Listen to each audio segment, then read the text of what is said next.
You talk about your record of fiscal conservatism, and one of those things you're probably highlighting would be you voted against, as did the commissioners, the $5 million loan requested by Boscov's, correct? Absolutely. Talk to us about the thought process you went through there. Sure. It was one of the most difficult decisions I've had to make as a commissioner, and I must say that if someone would have told me in 2007 when I was running that I would have to make a decision whether or not to loan money to Boscov's as a county commissioner, I would have said they're crazy, because who would have ever expected that? But I was approached.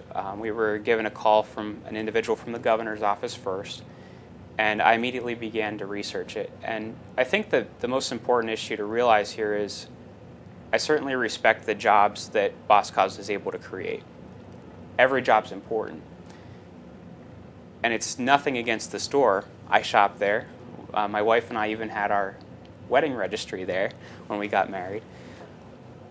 But when I looked at the facts, I just couldn't do this, because I'd be choosing a winner in business. In Snyder County, we have a strip along 11 and 15 that has retail operations, and we've got Walmart, Kohl's, Target, all the typical box stores. We've got Bon-Ton, JCPenney's, any number of stores that have the same type of inventory that Boscov's had. And we were put into a situation of choosing winners and losers in private business. However you look at it, it was a loan. But if Boscov's didn't pay that back, we were also leveraging community development block grant money for our county. And we're a very small county. We get around $250,000 a year for community development block grant purposes. And for those of you that aren't familiar with that, those monies go towards water and sewer infrastructure projects. They're something that benefits a great deal of people in the community, and you have to meet low to moderate income limits. So it goes to the communities that need it most. And I felt that not only was I philosophically opposed to choosing winners and losers in business, but I also realized that I would be taking money, potentially, if there was a default on this loan, from low to moderate income individuals for water and sewer, which is a vital part of their lives. You can't have businesses in those communities. You can't have people moving into those communities unless there's reliable water and sewer infrastructure.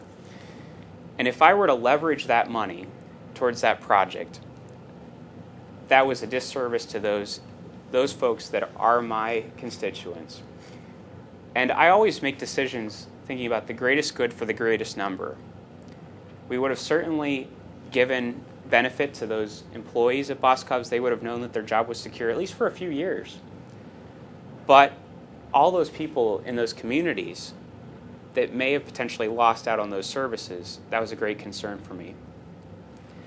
I had a lot of pressure, and Mr. Boscov's did actually come to Snyder County and personally plead that we make a change. And Governor Rendell's office was on the phone with us frequently, putting a lot of pressure on us to make this decision in the way he would have liked.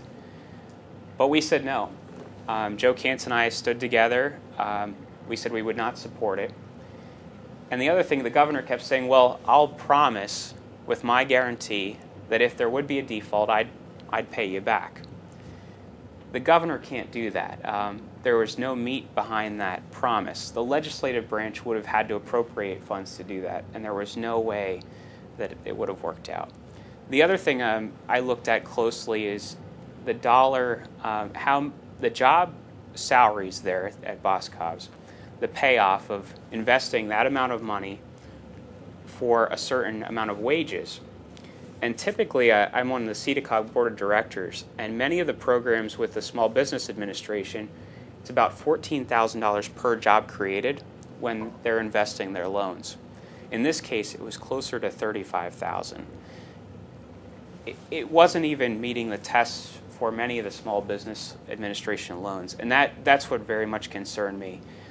I respect Mr. Boscov's. I think he's done a very good job of turning the company around, and I think it was proof when the company reported record profits in December of that year that truly this money wasn't an absolute necessity from my county. Did you see it as a bailout? I mean, on par with what happened in the banking financial? Partially, because what other business would have been given that opportunity and have that level of backing from the governor of the state of Pennsylvania? I don't think the mom and pop shop that was losing a sporting goods store in downtown Selinsgrove or Lewisburg or Wilkes-Barre would have had that same level of commitment from the highest elected official in the state of Pennsylvania. This was not the type of support you would have seen for a common person. Did you have a backup plan? If things went south for Boscov's, would that have been a major hit to your community? It would have impacted us. Certainly, it would have been unfortunate that we would have lost any jobs. We don't want to lose jobs. But this is the key difference. Philosophically, I do not believe that government should be propping up businesses that fail. Boscov's was having trouble, and it was because of the way it was managed. Thankfully, Mr. Boscov's has come back, and he's righted the ship.